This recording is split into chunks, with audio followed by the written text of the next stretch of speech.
பரிசுத்தாவின் அவருடைய நாமம் மகிமைப்படுவதாக. இந்த பரிசுத்தமிழ் காலை வேளைக்கு நாங்கள் ஆராதிக்கும்படியாக வந்திருக்கின்ற உங்கள் அத்தனை பேரையும் இயேசு கிறிஸ்துவின் ஒரு பேரில் அன்போடு வாழ்த்துகிறேன், வரவேற்று கொள்ளுகின்றேன். நாம் அனைவரும் எழுந்து ஆண்டவரை துதிப்போமா.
அதில் உள்ள குடிகளும் கர்த்தருடையது. உன் தேவனாகிய கர்த்தர் உனக்கு அருளிய ஆசீர்வாதத்திற்கு தக்கதாக அவனவன் தன் தன் தகுதிக்கு ஏற்றபடி காணிக்கையை கொண்டு வர கடவன். ஜெபம் செய்வோம்.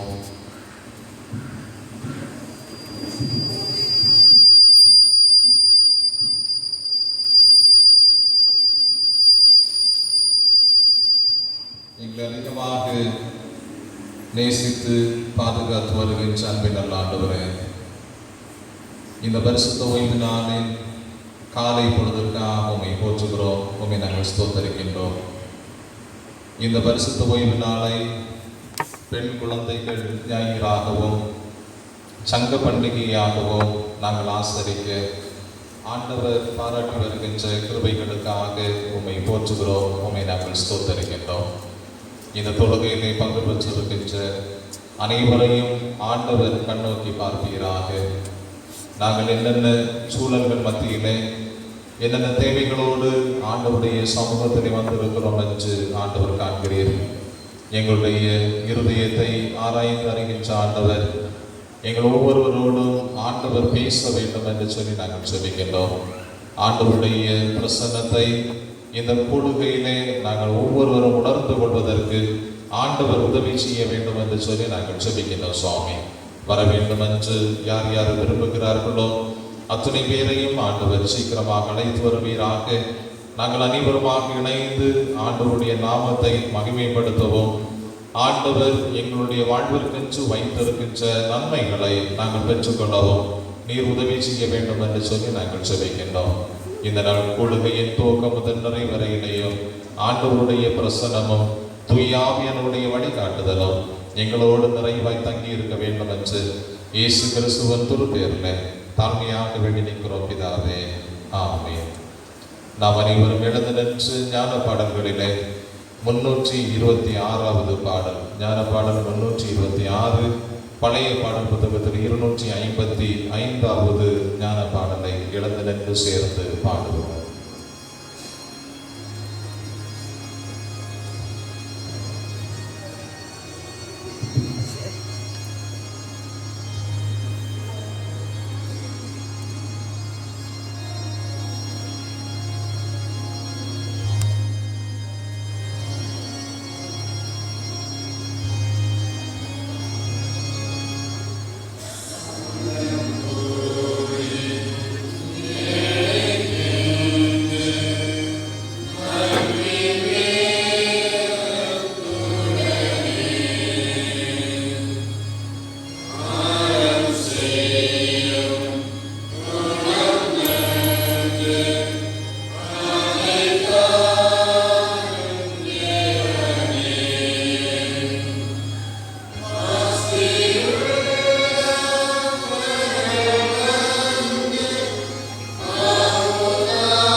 அனைவரும் நின்றவாறு 138வது சங்கீதத்தை முறையாக படிப்போம்.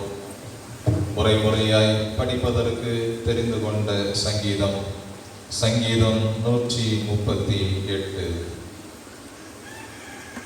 உம்மை என் முழு இருதயத்தோடும் துதிப்பேன், தேவர்களுக்கு முன்பாக உம்மை கீர்த்தனம் பண்ணுவேன்.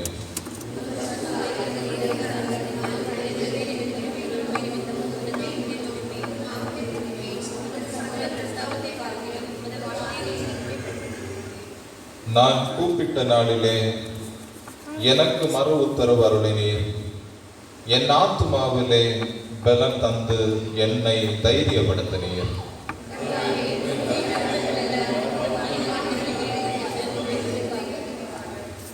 கர்த்தரின் மகிமை பெரிதாய் இருப்பதனால் அவர்கள் கர்த்தரின் வழிகளை பாடுவார்கள்.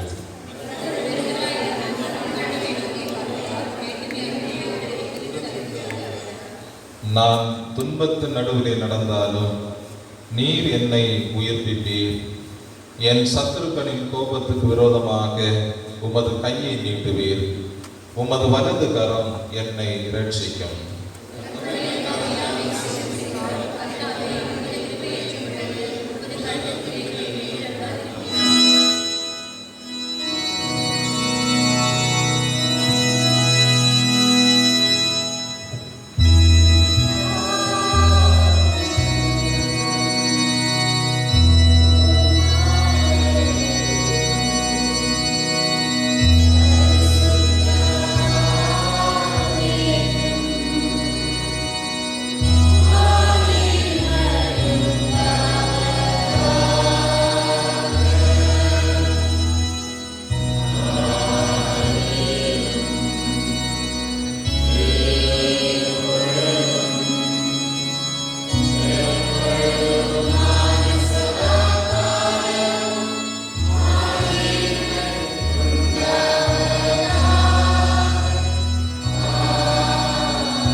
பாவங்களை அறிக்கையிட நாம் ஆயத்தப்படுவோம். நான் கர்த்தர், நான் மாறாதவர், ஆகையால் யாக்கோபின் புத்திரராகிய நீங்கள் நிர்மூலமாகவில்லை. நீங்கள் உங்கள் பிதாக்களின் நாட்கள் தொடங்கி என் கட்டளைகளை கை கொள்ளாமல் அவைகளை விட்டு விலகி போனீர்கள். என்னிடத்திற்கு திரும்புங்கள், அப்பொழுது உங்களிடத்திற்கு திரும்புவேன் என்று சேனைகளின் கர்த்தர் சொல்லுகிறார். நாங்கள் எந்த விஷயத்தில் திரும்ப வேண்டும் என்கிறீர்கள்? மனுஷன் தேவனை வஞ்சிக்கலாமா? நீங்களோ என்னை வஞ்சிக்கிறீர்கள். எதனாலே உம்மை வஞ்சித்தோம் என்கிறீர்கள்? தசம பாகத்திலும் காணிக்கைகளிலும் தானே. நீங்கள் சபிக்கப்பட்டவர்கள், ஜனத்தாராகிய நீங்கள் எல்லாரும் என்னை வஞ்சித்தீர்கள். என் ஆலயத்தில் ஆகாரம் உண்டாயிருக்கும்படி தசம பாகங்களை எல்லாம் பண்டசாலையிலே கொண்டு வாருங்கள்.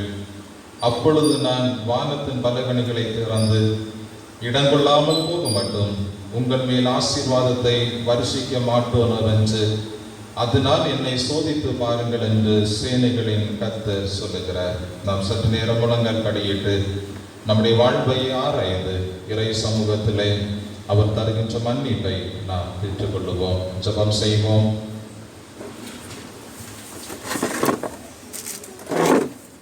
அன்புரை மக்களே, சங்க பண்டிகையாகவும்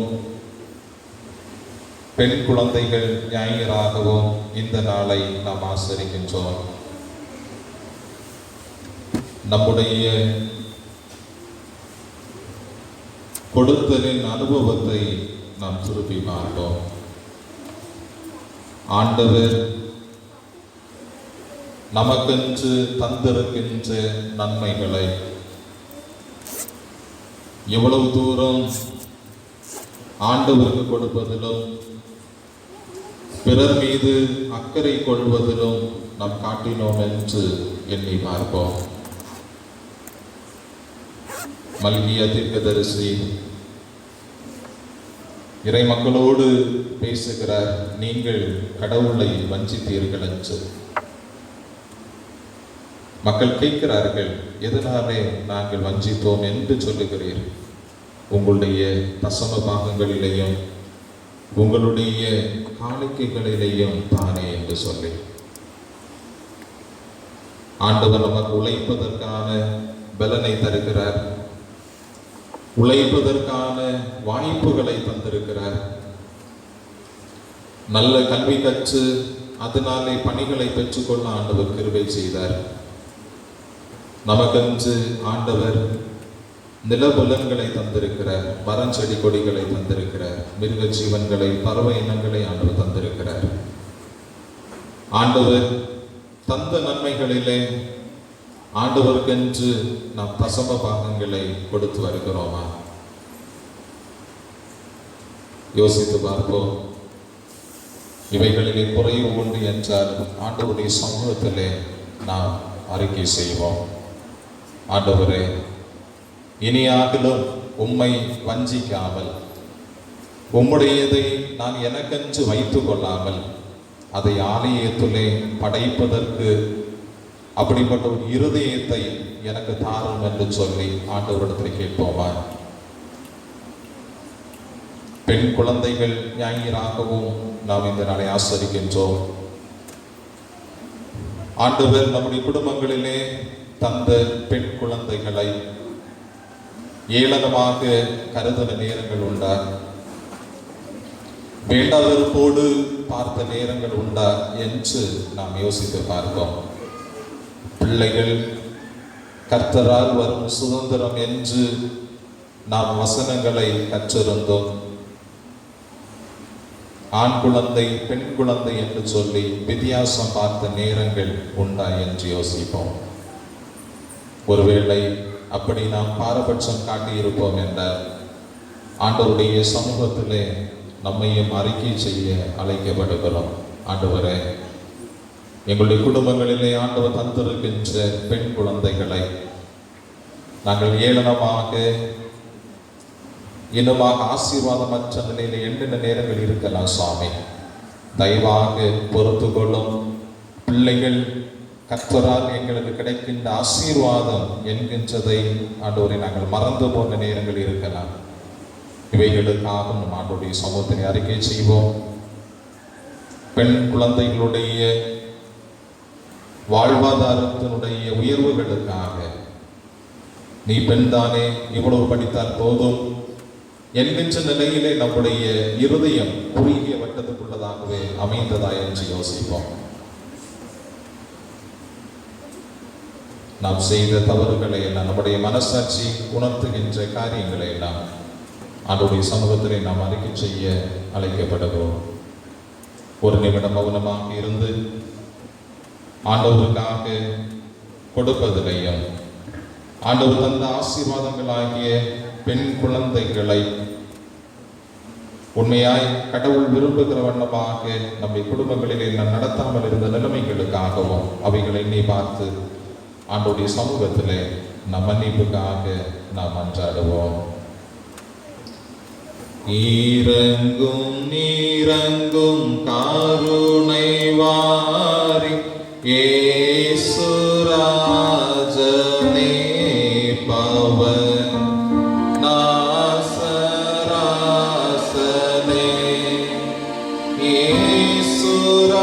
ஏசுராஜனே பவன் நாசராசனே.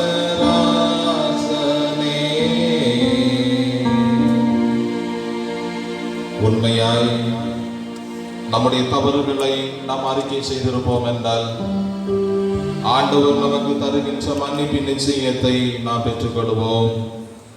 சர்வவல்லமை மிகுந்த இரக்கமுள்ள ஆண்டவர் மன்னிப்பை பாவ நிவர்த்தியை நமக்கு கட்டளையிட்டருளி வாழ்க்கையை சீர்படுத்துவதற்கான காலத்தையும் தமது தூய ஆவியானவரின் கிருபையையும் தேற்றுதலையும் தந்தருவாராக.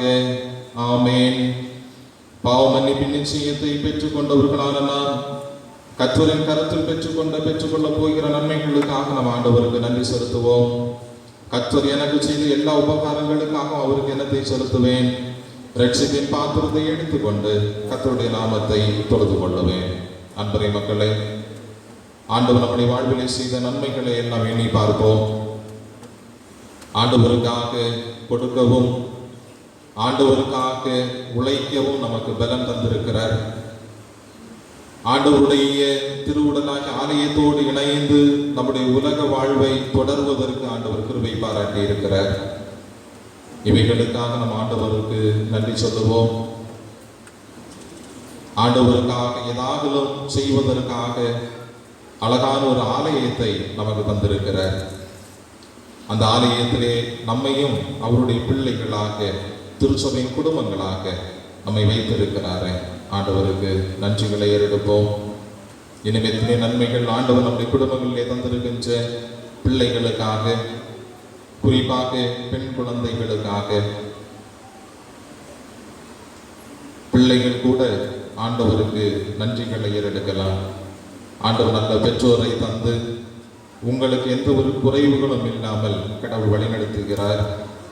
இன்னுமாக அந்தந்த வயதிற்கு வேண்டுமான நல்ல கல்வி வாழ்வை தருவதற்கு நம்முடைய பெற்றோர்கள் எடுத்துக்கொள்கிற முயற்சிகளை கடவுள் வாய்க்க பண்ணுகிறார். இன்னும் நமக்கு அந்தந்த வயது வருகிற பொழுது அதற்கு வேண்டுமான தேவைகளை எல்லாம் நம்முடைய பெற்றோரை கொண்டு நமக்கு நம்முடைய தேவைகளை ஆண்டவர் நிறைவுபடுத்துகிறாரே. எத்தனை பேருக்கு இப்படிப்பட்டதான வாய்ப்புகள் கொடுக்கப்படவில்லை. பெற்றோர் இல்லாத எத்தனை பிள்ளைகள் உலகத்திலே உண்டு. சமாதானமற்ற சூழலிலே இருக்கின்ற எத்தனையோ குழந்தைகள் உண்டு. ஆனாலும் ஆண்டவர் நமக்கு அந்த சூழ்நிலைகள் இல்லாமல் நம்மை எல்லாம் பாதுகாக்கிறார். நல்ல குடும்பங்களை தந்திருக்கிறார். நல்ல பெற்றோரை ஆண்டவர் தந்திருக்கிறார். திருச்சபை என்கின்ற ஐக்கியத்தையும் ஆண்டவர் நமக்கு தந்திருக்கிறார். இவைகளை நாம் எண்ணி பார்த்து உள்ளத்தின் ஆழத்திலிருந்து ஆண்டவருக்கு நன்றி பலிகளை ஏறெடுப்போம். நன்றியால் பாடிடுவோம், நன்றியால் பாடிடுவோம், நல்லவரேசு நல்கிய எல்லா நன்மைகளை நினைந்தே, நல்லவரேசு நல்கிய எல்லா நன்மைகளை நினைந்தே. ஆண்டவர் செய்த நன்மைகளை எல்லாம் ஒரு விசை கூட நம்முடைய மனக்கண்களிலே கொண்டு வந்து சங்கீதக்காரனாகிய தாவீதோடு இணைந்து ஸ்தோத்திர ஜெபத்தை ஏறெடுப்போம். என் ஆத்துமாவே கர்த்தரை ஸ்தோத்திரி, என் முழு உள்ளமையுடைய பரிசுத்த நாமத்தை ஸ்தோத்திரி. என் ஆத்துமாவே கர்த்தரை ஸ்தோத்திரி, கர்த்தர் செய்த சகல உபகாரங்களையும் மறவாதே. ஆமென். அப்படியே இயேசு கிறிஸ்து கற்று தந்த ஜெபத்தை நாம் அனைவரும் சேர்ந்து ஏறெடுப்போம். பரமண்டலில் இருக்கிற எங்கள் பிதாவே, உம்முடைய நாமம் பரிசுப்படுவதாக, உம்முடைய ராஜ்யம் வருவதாக, உம்முடைய சித்தம் பரம நிலத்திலே செய்யப்படுகிறது போல பூமியிலேயும் செய்யப்படுவதாக. அன்றற்றுள்ள எங்கள் அப்பத்தை எங்களுக்கு இந்த தாரும், எங்களுக்கு விரோதமாய் குற்றம் செய்கிறவர்களுக்கு நாங்கள் மன்னிக்கிறது போல எங்கள் குற்றங்களை எங்களுக்கு மன்னியும். எங்களை சோதனைக்குள் பிரவேசிக்க பண்ணாமல் தீமை நின்று எங்களை ரட்சித்துக் கொள்ளும். ராஜ்யமும் வல்லமையும் மகிமையும் என்னைக்கும் உடையவைகளே. ஆமென். உட்காருவோம். இப்போது இந்த நாளுக்குரிய திருமறை பாடங்களை படிக்க கேட்போம்.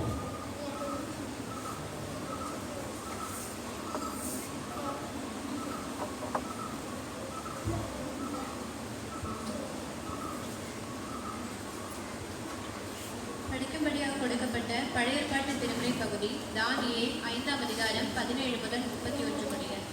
தானியேல் 5ஆம் அதிகாரம் 17 முதல் 31 முடிய. அப்பொழுது தானியேல் ராஜ சமூகத்தில் பிரதியுத்தரமாக, உம்முடைய வெகுமானங்கள் உம்மிடத்திலேயே இருக்கட்டும், உம்முடைய பரிசுகளை வேறொருவனுக்கும் கொடு. இந்த எழுத்தை நான் ராஜாவுக்கு வாசித்த இதன் அர்த்தத்தை தெரிவிப்பேன். ராஜாவே, உன்னதமான தேவன் உம்முடைய பிதாவாகிய நேபுகாத்நேச்சாருக்கு ராஜ்யத்தை, மகத்துவத்தையும் கனத்தையும் மகிமையும் கொடுத்தார். அவருக்கு கொடுக்கப்பட்ட மகத்துவத்தினாலே சகல ஜனங்களும் ஜாதியாரும் பாஷைக்காரரும் அவருக்கு முன்பாக நடுங்கி பயந்திருந்தார்கள். அவர் தமக்கு சித்தமானவனை கொன்று போடுவார், தமக்கு சித்தமானவனை உயிரோடி வைப்பார், தமக்கு சித்தமானவனை உயர்த்துவார், தமக்கு சித்தமானவனை தாழ்த்துவார். அவருடைய இருதயம் மேட்டுமையாகி அவருடைய ஆவி கர்வத்தினாலே கடினப்பட்ட போது அவர் தமது சிங்காசனத்திலிருந்து தள்ளப்பட்டார். அவருடைய மகிமை அவரை விட்டு அகன்று போயிற்று. அவர் மனுஷனிலிருந்து தள்ளப்பட்டார். அவருடைய இருதயம் மிருகங்களுடைய இருதயம் போலாயிற்று. காட்டுக்கழுதைகளோடு சஞ்சரித்தார். உன்னதமான தேவன் மனுஷனின் ராஜ்யத்தில் ஆளுகை செய்து தமக்கு சித்தமானவைகளை அதன் மேல் அதிகாரியாக்குகிறார் என்று அவர் உணர்ந்து கொள்ள வேண்டும். மாடுகளைப் போல் புல்லை மேய்ந்தார். அவருடைய சரீரம் ஆகாயத்து பனியிலே நனைந்தது. அவருடைய குமாரனாகிய பெல்ஷாத்சா என்னும் நீரோ வென்றால் இதையெல்லாம் அறிந்திருந்தும் உமது இருதயத்தை தாழ்த்தாமல் பரலோகத்தின் ஆண்டவருக்கு விரோதமாக உம்மை உயர்த்தினீர். அவருடைய ஆலயத்தின் பாத்திரங்களை உமக்கு முன்பாக கொண்டு வந்தார்கள். நீரும் உம்முடைய பிரபுக்களும் உம்முடைய மனைவிகளும் உம்முடைய பாட்டுகளும் அவைகளில் திராட்சரசம் கொடுத்தீர்கள். இதுவுமன்றி தம்முடைய கையில் உமது சுவாசத்தை வைத்திருக்கிறவரும் உமது வழிகளுக்கு எல்லா அதிகாரியுமாகிய தேவனை நீர் மகிமைப்படுத்தாமல் காணாமலும் கேளாமலும் உணராமலும் இருக்கிற வெள்ளியும் பொன்னும் வெண்கலமும் இரும்பும் மரமும் கல்லும் ஆகிய தேவர்களை புகழ்ந்தீர். அப்பொழுது அந்த கையொறுப்பு அவரால் அனுப்பப்பட்டு இந்த எழுத்து எழுதப்பட்டது. எழுதப்பட்ட எழுத்து என்னவென்றால் மெனே மெனே தெக்கேல் பாசிர் என்பதே.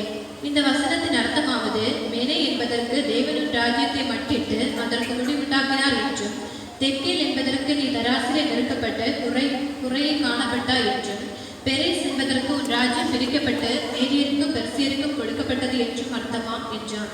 அப்பொழுது பெல்ஷாத்சார் தானியேலுக்கு இரத்தாம்பரத்தையும் அவனுடைய கழுத்தில் பொற்சரப்படியையும் கற்பிக்கவும் ராஜ்யத்திலே அவன் 3ஆம் அதிகாரியாயிருப்பவன் என்று அவனை குறித்து பறைமுறையிடவும் கட்டளையிட்டான். அன்று ராத்திரியிலே கல்தேயரின் ராஜாவாகிய பெல்ஷாத்சார் கொலை செய்யப்பட்டான். மேதியனாகிய தரியு தன் 62ஆம் வயதில் ராஜ்யத்தை கட்டிக்கொண்டார். படிக்கும்படியாக கொடுக்கப்பட்ட பழைய ஏற்பாட்டு திருமுறை பகுதி படித்து விடுதாயிற்று. கிறிஸ்துவுக்கு மகிமை உண்டாவதாக.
படிக்கும்படியாக கொடுக்கப்பட்ட திருமறை பகுதி அப்போஸ்தலர் 5ஆம் அதிகாரம் 1 முதல் 11 வரை.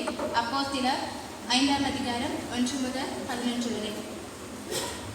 அனனியா என்னும் பேருள்ள ஒருவனும் அவனுடைய மனைவியாக சப்பீராலும் தங்கள் காணியாட்சியை விற்றார்கள். தன் மனைவி அறிய அவன் கிரயத்திலே ஒரு பங்கை வஞ்சித்து வைத்து ஒரு பங்கை கொண்டு வந்து அப்போஸ்தலருடைய பாதத்திலே வைத்தான். பேதுரு அவனை நோக்கி, அனனியாவே, நிலத்தின் கிரயத்தில் ஒரு பங்கை வஞ்சித்து வைத்து பரிசுத்த ஆவினிடத்தில் பொய் சொல்லும்படி சாத்தான் உன் இருதயத்தை நிரப்பினதென்ன? அதை விற்கும் முன்னே அது உன்னுடையதாய் இருக்கவில்லையோ? அதை விற்ற பின்பும் அதன் கிரயம் உன் வசத்தில் இருக்கவில்லையோ? நீ உன் இருதயத்திலே இப்படிப்பட்ட எண்ணம் கொண்டதென்ன? நீ மனுஷரிடத்தில் அல்ல தேவனிடத்தில் பொய் சொன்னாய் என்றான். அனனியா இந்த வார்த்தைகளை கேட்கவே விழுந்து ஜீவனை விட்டான். இவைகளை கேள்விப்பட்ட யாவருக்கும் மிகுந்த பயம் உண்டாயிற்று. வாலிபர் எழுந்து அவனை சேலையில் சுற்றி வெளியே எடுத்துக்கொண்டு போய் அடக்கம் பண்ணினார்கள். ஏறக்குறைய 3 மணி நேரத்துக்கு பின்பு அவனுடைய மனைவி நடந்ததை அறியாமல் உள்ளே வந்தாள்.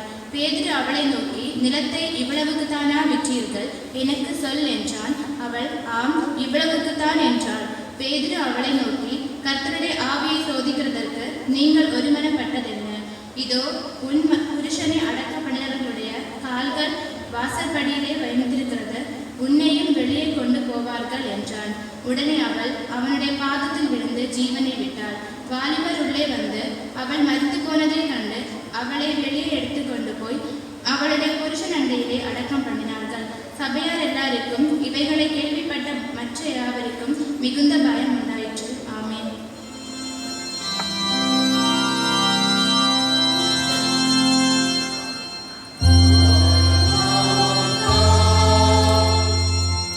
Yeah.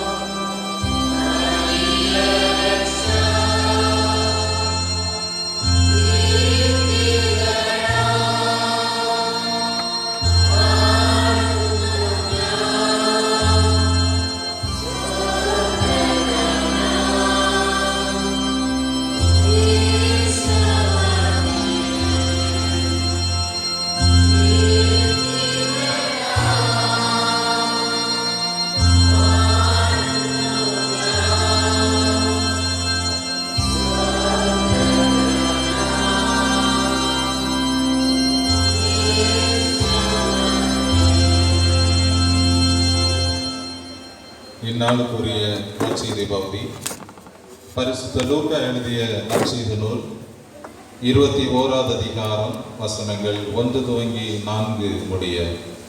லூக்கா எழுதிய நற்செய்தி நூல் 21வது அதிகாரம் வசனங்கள் 1 துவங்கி 4 முடிய. நற்செய்தி பகுதி படிக்கின்ற பொழுது திருச்சபையார் எழுந்து நிற்க அன்பாய் கேட்டுக்கொள்கின்றேன்.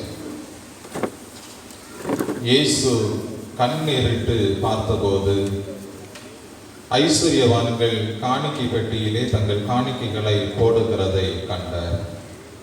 ஒரு ஏழை விதவை அதில் 2 காசை போடுகிறதையும் கண்டு, இந்த ஏழை விதவை மற்றெல்லாரை பார்க்கலும் அதிகமாக போட்டாள் என்று மெய்யாகவே உங்களுக்கு சொல்லுகிறேன்.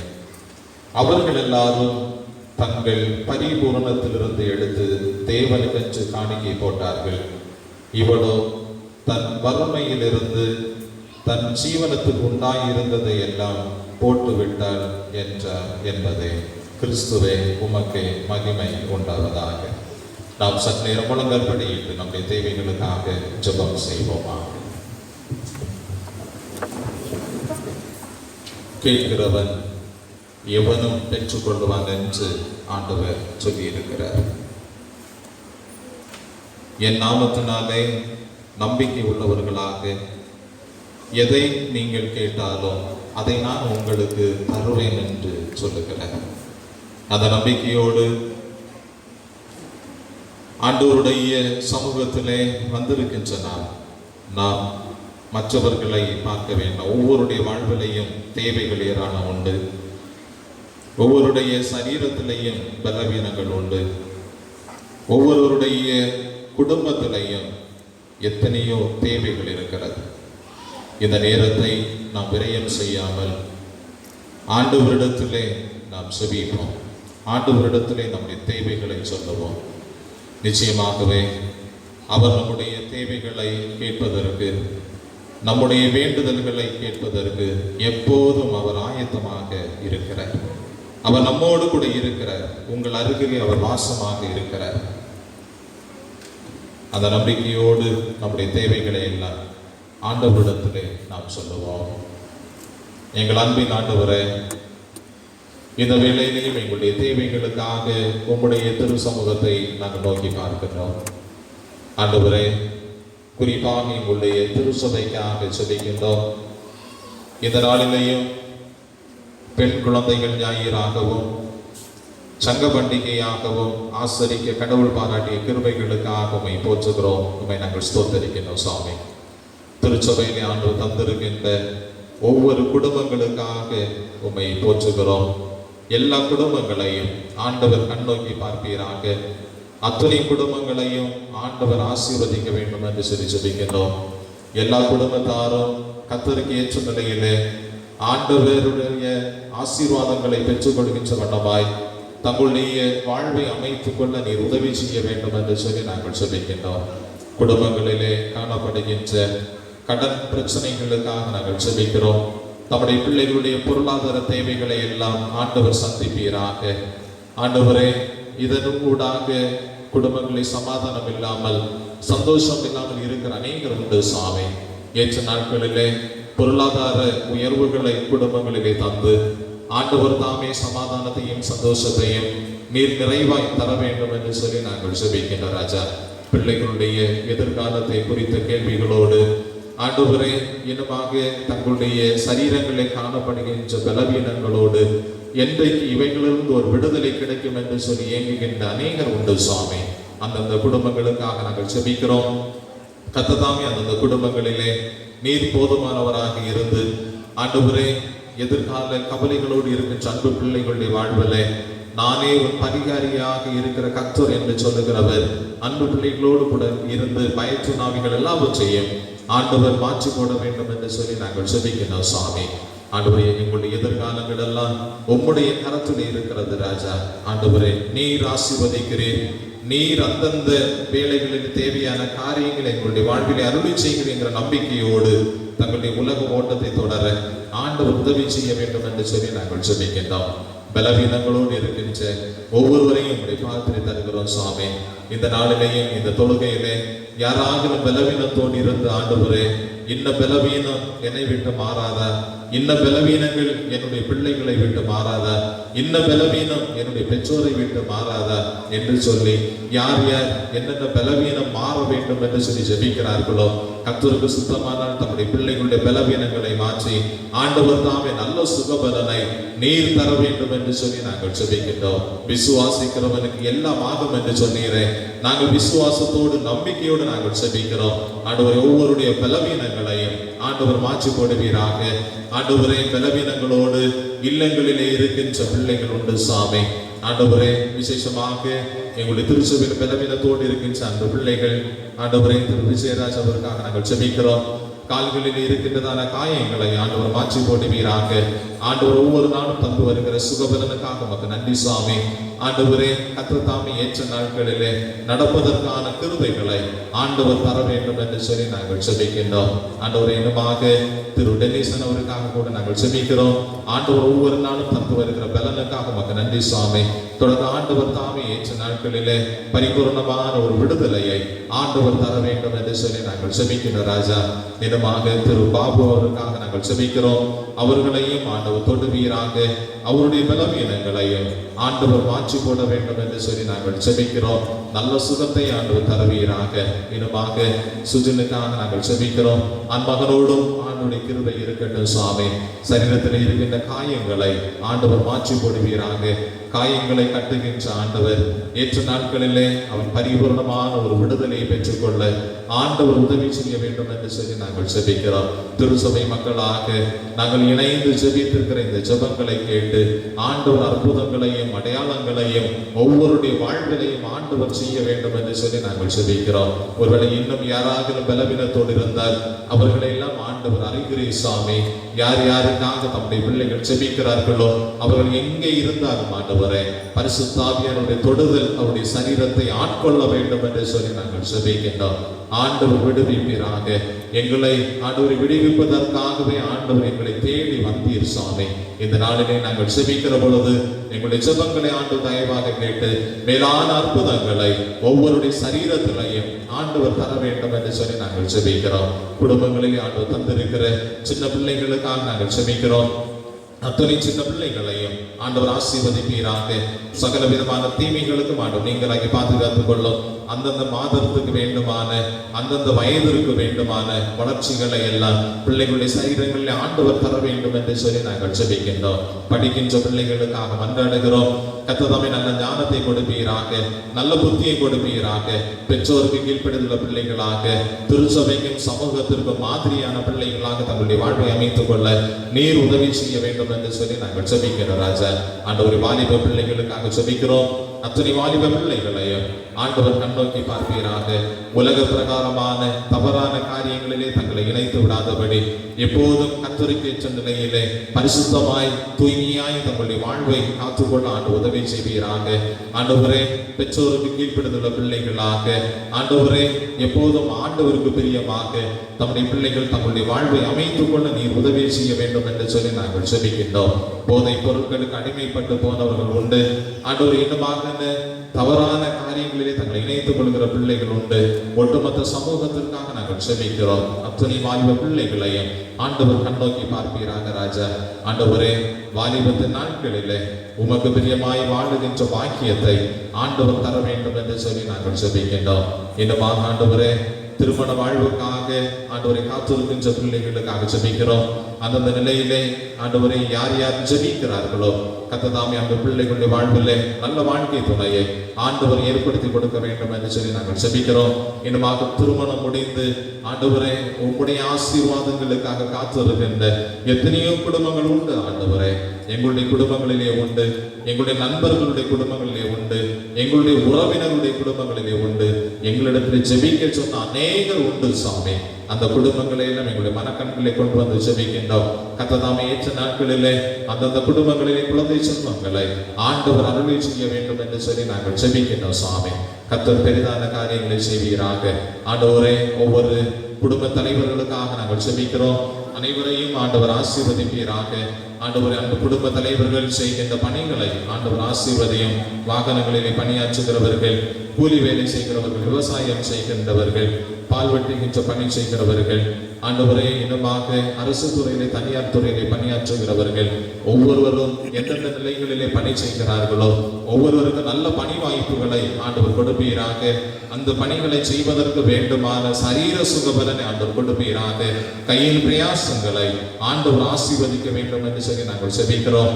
வீணான செலவீனங்கள் குடும்பங்களிலே வராமல் ஆண்டவர் பாதுகாக்க வேண்டும் என்று சொல்லி நாங்கள் செபிக்கிறோம். ராஜா, ஒவ்வொரு தாய்மார்களுக்காக செபிக்கிறோம். அனைவரையும் ஆண்டவர் ஆசீர்வதிப்பீராக. கண்ணீரோடு பாரத்தோடு யார் யார் என்னென்ன காரியங்களுக்காக ஜெபித்துக் கொண்டிருக்கிறார்களோ அப்படியே ஜெபங்களை ஆண்டவர் கேட்க வேண்டும் என்று சொல்லி நாங்கள் ஜெபிக்கின்றோம். கடினமாக உழைக்கின்ற தாய்மார்கள் அநேகர் உண்டு. ஒவ்வொருவருக்கும் வேண்டுமான சரீர சுகபலனை ஆண்டவர் தருவீராக. ஒவ்வொருடைய கையின் பிரயாசங்களையும் ஆண்டவர் ஆசீர்வதிப்பீராக. ஒவ்வொருடைய இருதய இயக்கங்களையும் ஆண்டவர் நிறைவேற்றி கொடுக்க வேண்டும் என்று சொல்லி நாங்கள் ஜெபிக்கின்றோம். இன்னுமாக எங்களுடைய திருச்சபையிலிருந்து, எங்களுடைய கிராமத்திலிருந்து, எங்களுடைய குடும்பங்களிலிருந்து, வெளியிடங்களிலே, வெளிநாடுகளிலே கல்வி நிமித்தமாக இருக்கிற பிள்ளைகள், பணி நிமித்தமாக இருக்கிற பிள்ளைகள் ஒவ்வொருவருக்காக நாங்கள் ஜெபிக்கிறோம். தூரத்துக்கும் அருகாமைக்கும் ஒரே ஆண்டவராய் இருக்கிறவர் எங்களுடைய பிள்ளைகளை எல்லாம் சுகபத்திரமாய் ஆண்டவர் பாதுகாக்க வேண்டும் என்று சொல்லி நாங்கள் ஜெபிக்கின்றோம். ஆண்டவரே, ஆண்டவர் இன்னுமாக ஒவ்வொரு புதிய பெற்றோருக்காக நாங்கள் ஜெபிக்கிறோம். ஒவ்வொருவரையும் ஆண்டவர் கண்ணோக்கி பாரும் சாமி. முதுமையின் காலங்கள் ஆண்டவரால் ஆசீர்வதிக்கப்படட்டும். முதுமையின் பலவீனங்களுக்கெல்லாம் ஆண்டவர் நீங்களாக்கி ஒவ்வொருவரையும் நீர் பாதுகாக்க வேண்டும் என்று சொல்லி நாங்கள் ஜெபிக்கிற ராஜா. கர்த்தர் கொடுக்கின்ற ஆயுசு காலங்கள் முழுமையும் நல்ல சரீர சுகபலனோடு வாழ ஆண்டவர் உதவி செய்வீராக. ஆண்டவரே, தளர்ந்து போன அவயவங்களை கடவுள் திடப்படுத்துவீராக. கர்த்தர் கொடுக்கின்ற வாழ்நாட்கள் முழுமையும் சமாதானத்தோடு, சந்தோஷத்தோடு, நல்ல உடல் பலனோடு வாழுகின்ற நல்ல வாக்கியத்தை ஆண்டவர் தர வேண்டும் என்று சொல்லி நாங்கள் ஜெபிக்கின்ற ஆண்டவரே. இயேசுப்பா, இன்னுமாக எங்களுடைய திருச்சபையிலே அநேக குடும்பங்கள் இல்ல கட்டுமான பணிகளில் இணைந்திருக்கிறவர்கள் உண்டு. இன்னுமாக ஆண்டவர் எங்களுக்கு என்று ஒரு இல்லத்தை தரமாட்டாரா என்று சொல்லி அதற்காக ஜெபிக்கின்ற குடும்பங்கள் உண்டு. ஆண்டவரே, இயேசுப்பா, இல்ல கட்டுமான பணிகளில் இணைந்திருக்கிறவருடைய தேவைகளை ஆண்டவர் சந்திப்பீராக. ஏற்ற நாட்களிலே ஆண்டவர் அந்த பணிகள் முடிவடைவதற்கு ஆண்டவர் உதவி செய்யும். இன்னுமாக ஆண்டவரே, நல்ல ஒரு இல்லத்தை ஆண்டவர் தரமாட்டாரா என்று சொல்லி இயங்குகிற குடும்பங்களிலே அதற்கேற்ற வாய்ப்புகளை, வசதிகளையும் ஆண்டவர் கொடுப்பீராக. ஏற்ற நாட்களிலே தம்முடைய பிள்ளைகளும் ஆண்டவரை தாங்கள் சந்தோஷமாக வாழ்வதற்கென்று ஆண்டவருடைய அருளோடு நல்ல ஒரு இல்லத்தை கட்டுவதற்கான வாய்ப்புகளை ஆண்டவர் கொடுக்க வேண்டும் என்று சொல்லி நாங்கள் ஜெபிக்கின்றோம். ஆண்டவரே, எங்களுடைய கிராமத்துக்காக நாங்கள் ஜெபிக்கிறோம். எல்லா குடும்பங்களையும் கடவுள் ஆசீர்வதிப்பீராக. எல்லா குடும்பங்களிலும் சமாதானம், சந்தோஷம் பெருகட்டும். ஆண்டவரே, எல்லா குடும்பங்களிலும் ஆண்டவருடைய ஆசீர்வாதம் பெருக வேண்டும் என்று சொல்லி நாங்கள் ஜெபிக்கிறோம். பேராயருக்காக, அதன் கீழாக இயங்குகிற திருச்சபைகளுக்காக, துருப்பணி விடைகளுக்காக, மிஷனரி பணிகளுக்காக நாங்கள் ஜெபிக்கிறோம். அத்தனையும் ஆண்டவர் ஆசீர்வதிப்பீராக. இவைகளினூடாக உம்முடைய நாமம் மகிமைப்பட வேண்டும் என்று சொல்லி நாங்கள் ஜெபிக்கின்றோம். விசேஷமாக ஆண்டவரே, தங்களுடைய உரிமைகளுக்காக ஆண்டவரை போராடிய ஒவ்வொரு விவசாயிகளுக்காக உங்களுடைய பாதத்திலே நாங்கள் ஜெபிக்கிறோம். ஆண்டவரே, இந்த மாத கணக்கான போராட்டங்களிலே அநேகர் தங்களுடைய வாழ்வை இழந்தார்கள். சுவாமி, அந்தந்த குடும்பங்களிலே ஆண்டவர் சமாதானத்தையும் ஆறுதலையும் கடவுள் கொடுப்பீராக. ஆண்டவரே, தொடர்ந்து தம்முடைய பிள்ளைகள் உற்சாகத்தோடு தங்களுடைய பணிகளை தொடர ஆண்டவர் உதவி செய்ய வேண்டும் என்று சொல்லி நாங்கள் ஜெபிக்கிறோம். தொடர்ந்து அரசுக்காக நாங்கள் ஜெபிக்கிறோம். ஆண்டவரே, மக்களுக்கு உறுதுணையாக இருக்கின்ற நல்ல சட்டங்களை மட்டும் வகுத்து நாட்டை ஆளுகை செய்ய வேண்டுமான ஞானத்தை உலக தலைவர்களுக்கும் தேச தலைவர்களுக்கும் ஆண்டவர் கொடுக்க வேண்டும் என்று சொல்லி நாங்கள் ஜெபிக்கின்றோம். ஆண்டவரே, கர்த்தர் செய்த மேலான மகத்துவங்களுக்காக உம்மை நாங்கள் போற்றுகிறோம். சுவாமி, ஆண்டவர் எங்களுடைய ஜெபங்களை கேட்கிறீர் என்கிறதை, கல் நெஞ்சையும் கரையை செய்கிற ஆண்டவர் நீர் என்பதை நாங்கள் ஒரு விசை கூட ஆண்டவரை எங்களுடைய வாழ்நாட்களிலே காண்பதற்கு ஆண்டவர் கிருபை பாராட்டி இருக்கிறேன்.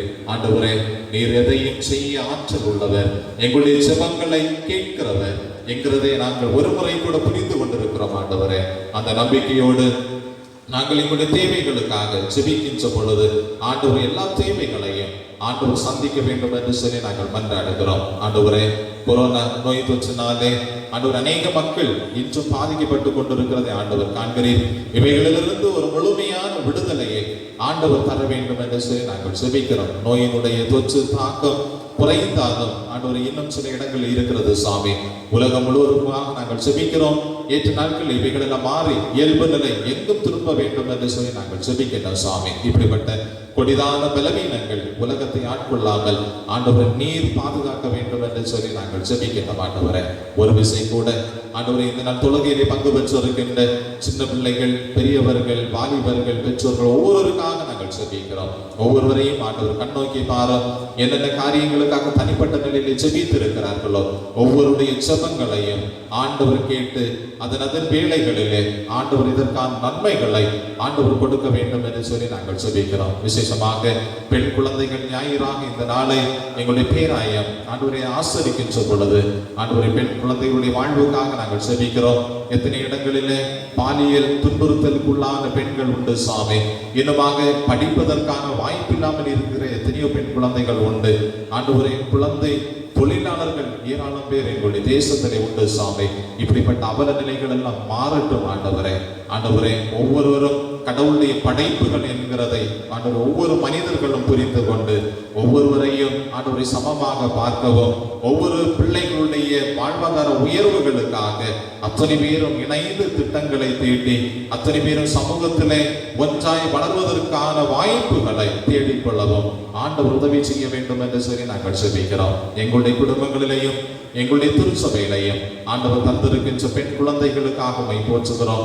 தம்முடைய பிள்ளைகளும் கர்த்தருக்கு பயந்து பெற்றோருக்கு கீழ்ப்படிந்துள்ள பிள்ளைகளாக பெற்றோருக்கும் சமூகத்திற்கும் குடும்பங்களுக்கும் திருச்சபைக்கும் நல்ல பெயரை தேடி தருகின்ற பிள்ளைகளாக, நல்ல முறையில் படிக்கின்ற பிள்ளைகளாக தங்களுடைய வாழ்வை அமைத்துக் கொள்ள ஆண்டவர் உதவி செய்ய வேண்டும் என்று சொல்லி நாங்கள் செபிக்கின்றோம். ஆண்டவரே ஏசப்பா, நாங்கள் கேட்ட காரியங்கள் கொஞ்சம், கேட்காத அநேக காரியங்கள் உண்டு ராஜா. எல்லாவற்றையும் நீங்கள் கேட்பதற்கு முன்பதாகவே அறிந்திருக்கிறேன் என்று சொல்லுகின்ற ஆண்டவர் தாமே ஒவ்வொருடைய வாழ்விலையும் வேண்டுமான நன்மைகளை அதன் நேரங்களிலே கொடுத்து ஆண்டவர் ஆசீர்வதிக்க வேண்டும் என்று இயேசு கிறிஸ்துவின் திருப்பெயரிலே தாழ்மையாக வேண்டி நிற்கிறோம் பிதாவே, ஆமென். நாம் அனைவரும் எழுந்து நின்று நம்முடைய திருச்சபையின் பாடல் புத்தகத்திலே 206வது பாடலை பாடுவோம். 206வது பாடலை எழுந்து நின்று உற்சாகமாக கரங்களை தட்டி சேர்ந்து பாடுவோம்.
அன்பின் ஆண்டவரே, உம்முடைய வார்த்தைகளை சிந்திப்பதற்காக நாங்கள் ஆயத்தப்படுகிறோம் சுவாமி.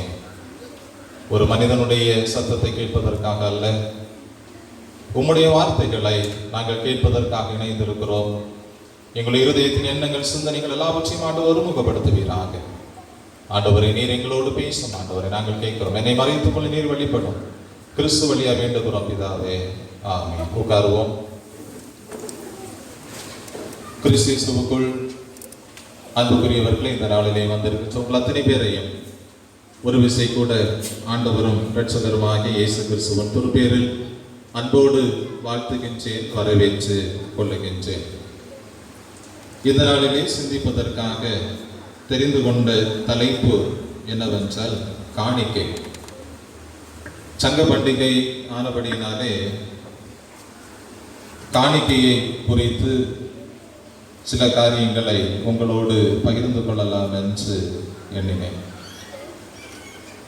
பலருடைய வாழ்விலே பலவிதமான கேள்விகள், ஒவ்வொரு முறையும் திருச்சபை தேவைகளுக்காக சந்திக்கின்ற பொழுது ஒவ்வொருடைய பதில்களும் வித்தியாசமாக இருக்கு.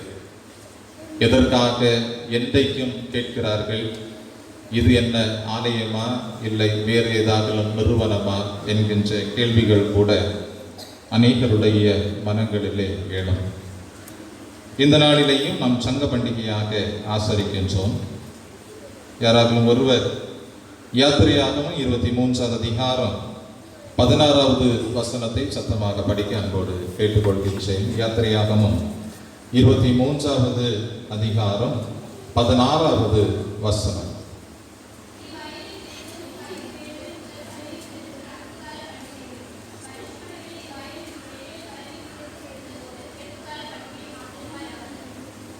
ஆண்டவர் இஸ்ரவேல் மக்களை அழைத்து அவர்களுக்கென்று ஒரு இடத்தை கொடுத்து அழகான இல்லங்களை அவர்கள் கட்டி குடியேறின பிற்பாடு அந்த மக்களிடத்திலே பல பண்டிகைகளை ஆசரிப்பதற்காக சொல்லுகின்றார். நான் படிக்க கேட்ட இந்த யாத்திரையாக 23வது அதிகாரம் 16வது வசனத்திலே 2 பண்டிகைகளை கொண்டாட அங்கே சொல்லுகின்றார். ஒன்று அறுப்பின் பண்டிகை, அறுப்பு கால பண்டிகை என்று அந்த வசனம் சொல்லுகிறது. நீங்கள் பயிரிடுகிற பொழுது அதிலே முதற் பலனை நீங்கள் எடுக்கின்ற வேளையில் அதை நீங்கள் ஆலயத்துக்கு ஆண்டவருக்காக படைக்க வேண்டும். இன்னுமாக அதே வசனத்திலே உங்களுடைய அறுவடைகள் எல்லாம் முடிகின்ற பொழுது நீங்கள் சேர்ப்பின் பண்டிகையை கொண்டாட வேண்டும். முதலிலே விளைகின்றதையும் ஆண்டவருக்கு கொடுத்து அறுப்பின் பண்டிகை கொண்டாட வேண்டும்.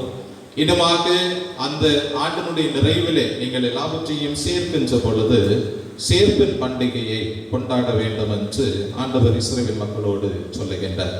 இப்படி பல பண்டிகைகள் இந்த திருமறையிலே ஆண்டவர் இஸ்ரவேல் மக்களிடத்திலே கொண்டாடுவதற்காக சொல்லி இருக்கிறார். அது எதற்காக என்றால் ஆண்டவருக்கு நன்றி செலுத்துகின்ற ஒரு எண்ணமும் ஒன்றுமில்லாமல் இருக்கின்ற ஏழை எளிய மக்களுடைய வாழ்வாதாரமும் அதில் அடங்கி இருக்கிறது. அதற்காகத்தான் ஆண்டவர் இந்த பண்டிகைகளை கொண்டாட சொல்லுகின்றார். அதை நாம் சுருக்கி சில பண்டிகைகளை தான் நாம் என்ன செய்கிறோம் என்றால் கொண்டாடுகிறோம். அதிலே ஒன்று சங்க பண்டிகை. நாம் முதலிலே பாடினது போல சங்கம் கூடி ஏழைகளுக்கு என்று சொல்லி நாம் என்ன செய்வோம் என்றால் அந்த முதல் பாட்டை பாடினோம். அந்த பாடலுடைய வரிகளுடைய அர்த்தங்கள் எத்தனை பேர் புரிந்து பாடினீர்கள் என்று தெரியவில்லை. இவைகள் எல்லாமே கடவுளுக்கு நன்றி சொல்லவும் ஏழை எளிய மக்கள் எல்லாரையும் போல அவர்களுடைய தேவைகள் சந்திக்கப்பட வேண்டும் என்பதற்காகவே இவர்கள் செய்யப்படுகின்றது. இன்னுமாக சிலரிடத்தில் உள்ள கேள்விகள் என்னவென்றால், எதற்கு ஆலயத்திற்கு கொடுக்க வேண்டும், ஏன் நான் ஒன்றுமில்லாமல் இருக்கிற மக்களுக்கு நேரடியாக கொடுக்க கூடாதா என்கின்ற கேள்விகள் எல்லாம் நம்முடைய மனங்களிலே உண்டு. ஒன்று, ஆலயத்திற்கு ஆண்டவருக்கு என்று கொடுப்பது ஒருபோதும் ஏழைகளுக்கு கொடுப்பதை நாம் இணையாக கருத முடியாது. ரெண்டும் வேறு வேறு என்று திருமறை சொல்லுகின்றது. காணிக்கை கொடுப்பது மிகவும் முக்கியம். லூக்கா 21வது அதிகாரம் 1வது வசனத்திலே நற்செய்தி பகுதியாக படிக்க கேட்டோம். இயேசு கிறிஸ்து ஆலயத்திலே சென்று வேறு எங்கும் உட்காரவில்லை. காணிக்கை போடுகிற இடத்திலே அந்த சேரில் அழகாக அமர்ந்து யார் யார் எவ்வளவு ரூபாய் போடுகிறார்கள் என்று பார்த்து கொண்டு இருந்திருக்கிறார். ஒருவேளை அவர் அந்த வசனத்தை படிக்கின்ற பொழுது காணிக்கை போடுவது இவ்வளவு முக்கியம் என்கிறதையும் நாம் கற்றுக்கொள்ள வேண்டும். ஏனென்றால் நாம் எவ்வளவு போடுகிறோம் என்கிறதை ஆண்டவர் பார்க்கிறார். இன்னொன்று, நாம் இன்றைக்கு அந்த பாவ அறிக்கையிலே மல்கியா தீர்க்கதரிசி புஸ்தகம் 3வது அதிகாரம் 10வது வசனத்தை நாம் படிப்போம் என்றால், நீங்கள் கடவுளை வஞ்சித்தீர்கள். அந்த அதிகாரத்தில் உள்ள வசனங்களை படிப்போம் என்று அழகாக சொல்லுகிறது. நீங்கள் ஆலயத்திலே பண்டக சாலைகள் நிறையும்படியாக ஆலயத்திலே உங்களுடைய காணிக்கைகளை கொண்டு வர வேண்டும். அப்போது கடவுள் உங்களை ஆசீர்வதிக்க மாட்டாரோ என்று சொல்லி நீங்கள் சோதித்து பாருங்கள் என்று அவர் சொல்லுகிறார். நாம் எப்படி ஆண்டவரை சோதிக்கிறோம் என்றால், கொடுக்காமல் இருந்து, ஏன் கொடுக்காட்டா கடவுள் என்ன நடத்த மாட்டாரா, ஏன் ஆலயத்துக்கு போகாட்டா என்ன நடத்த மாட்டாரா என்கின்ற நிலையிலே தான் நாம் ஆண்டவர் என்ன செய்கிறோம் என்றால் சோதிக்கிறோம். ஆனால் திருமறை சொல்லுகிறது, நீங்கள் எப்படி கடவுளை சோதிக்க வேண்டும் என்றால், கொடுத்து என்ன செய்ய வேண்டும், சோதிக்க வேண்டும். நான் இவ்வளவு கொடுக்கிறேன், அவர் எனக்கு என்ன தருவார் என்கின்ற நிலையிலே கொடுப்பதனாலே ஆண்டவரை சோதிக்கும்படியாக தீர்க்கதரிசி சொல்லுகிறார். ஒரு அப்படி நாம் எல்லாரும் செய்திருந்தால் எல்லா தேவைகளுக்கும் எல்லாரிடத்திலும் கையேந்தி வேண்டிய நிலை என்ன செய்யாது, வராது. நிச்சயமாகவே ஆலயத்திலே திரளாக மிகுதியாக பண்டக சாலைகள் நிரம்பி இருக்கும். யாருக்கெல்லாம் தேவை உண்டோ அந்த மக்களுக்கெல்லாம் ஆலயத்திலிருந்தே பகிர்ந்து கொடுப்பதற்கான சூழல்கள் இருந்திருக்கும். ஆதி திருச்சபையிலே அப்படி இருந்தது. ஆனால் இன்றைக்குள்ள திருச்சபைகளிலே அப்படி இல்லை. இன்னும் நீதிமொழிகள் 19வது அதிகாரம் 17வது வசனம் சொல்லுகிறது, ஏழைக்கு இறங்குகிறவன் கர்த்தருக்கு கடன் கொடுக்கிறான், அவன் கொடுத்ததை அவர் திரும்ப கொடுப்பார். அப்போ இரண்டுக்குமான வித்தியாசங்கள் இருக்கிறது. ஆலயத்துக்கு கொடுப்பது வேறு, ஏழைகளுக்கு கொடுப்பது வேறு. வசனம் அழகாக சொல்லுகிறது, ஏழைகளுக்கு கொடுப்பதை ஆண்டவர் நமக்கு கண்டிப்பாக என்ன செய்வார், திரும்ப தருவார். ஒரு போகிற வழியிலே ஒரு பாவப்பட்ட ஒரு மனிதரை பார்க்கிறோம், அவரிடத்துல ஒரு 10 ரூபாய் கொடுக்கிறோம், இல்லை என்றால் ஏழைகளுக்கு ஒரு 500 ரூபாய் கொடுக்கிறோம். கண்டிப்பாக அதை இன்னொரு வழியிலே நமக்கு என்ன செய்வார், ஆண்டவர் நமக்கு திரும்ப தருவார். அது ஆண்டவருக்கு கடன் கொடுப்பதை போன்று என்று திருமறை சொல்லுகிறது. அப்போது நாம் ஆண்டவருக்கு என்ன செய்யலாம், கடன் கொடுக்கலாம். எப்படி என்றால் ஏழைகளுக்கு கொடுப்பதுனாலே, ஆலயத்திலே கொடுப்பதுனாலே என்ன உண்டு, நமக்கு ஆசீர்வாதம் உண்டு. ஏழைகளுக்கு கொடுப்பதுனாலே கொடுத்ததை ஆண்டவர் நமக்கு திரும்ப தருவார். ஆனால் ஆலயத்திலே ஆண்டவருக்காக கொடுக்கிற பொழுது நாம் கொடுத்ததை விட அதிகமாக நம்மை ஆசீர்வதிக்கிற ஆண்டவராக இருக்கிறார். அப்படினாலே ஒருபோதும் நாம் ஏழைகளுக்கு கொடுப்பதையும் ஆலயத்துக்கு கொடுப்பதையும் ஒன்றாக சொல்ல முடியாது. திருச்சபையிலே ஒரு பிரச்சனை என்றால் உடனடியாக அநேகர் பேசுவது இதுதான், எதுக்கு நான் அங்கே கொடுக்க வேண்டும், இல்லாமல் இருக்கிற பிள்ளைகளுக்கு பாவப்பட்டவங்களுக்கு கொடுத்தாலே கடவுள் என்ன செய்வார், எனக்கு ஆசீர்வாதத்தை தரும். நிச்சயமாக இல்லை. பிறரை பார்த்து அல்ல ஆலயம், கடவுளை பார்த்துதான் ஆலயம். ஆண்டவருக்கு கொடுக்க வேண்டியதை நாம் ஆண்டவருக்கு கொடுக்க வேண்டும். ஏழைகளுக்கு கொடுக்கின்ற பொழுது அதை நாம் ஆண்டவருக்காக கடனாக கொடுக்கிறோம். நிச்சயமாக அதை ஆண்டவர் திரும்ப தருவார். இன்னுமாக பல நேரங்களிலே அநேக மக்களிடத்திலே வருகின்ற கேள்விகள், தசம பாகம் கொடுக்க வேண்டுமா, 10 ஆண்டவருக்காக கொடுக்க வேண்டுமா என்கிற கேள்விகள். ஆதியாகமம் 14வது அதிகாரம் 20வது வசனத்தை படிக்கின்ற பொழுது, முற்பிதாக்களின் பிதாவாக இருக்கின்ற, இல்லை என்ற விசுவாசிகளின் தந்தை என்று அழைக்கப்படுகின்ற முற்பிதாக்களில் முதல்வராக இருக்கின்ற ஆபிரகாம் என்ன செய்கிறார் என்ற தசம பாகம் கொடுத்தார் என்று சொல்லி அந்த வசனம் சொல்லுது. எதற்காக கொடுத்தார் என்றால், கடவுள் செய்த நன்மைகளுக்காக ஆண்டவருக்கு நன்றி நிறைந்த இருதயத்தோடு தசம பாகத்தை கொடுக்கிறார். அவருக்கு எஞ்சி இருந்த எல்லாவற்றிலையும் 10 என்ன செய்தார் என்றால் கொடுக்கிறார். அப்போது கட்டளை ஒன்றும் கொடுக்கப்படவில்லை. ஆனால் கட்டளைகள் கொடுப்பதற்கு முன்பதாகவே ஆபிரகாம் என்ன செய்கிறார் என்றால் 10 கொடுக்கிறார். அதே போல யாக்கோபும் என்ன செய்கிறார் என்றால் கடவுளோடு ஒரு பொருத்தனை பண்ணுகிறார். ஆதியாகமம் 28வது அதிகாரம் 22வது வசனத்திலே அவர் சொல்லுகிறார், யாக்கோபு சொல்லுகிறார், தேவரீர் எனக்கு தரும் எல்லாவற்றிலையும் உமக்கு தசம பாகம் செலுத்துவேன்.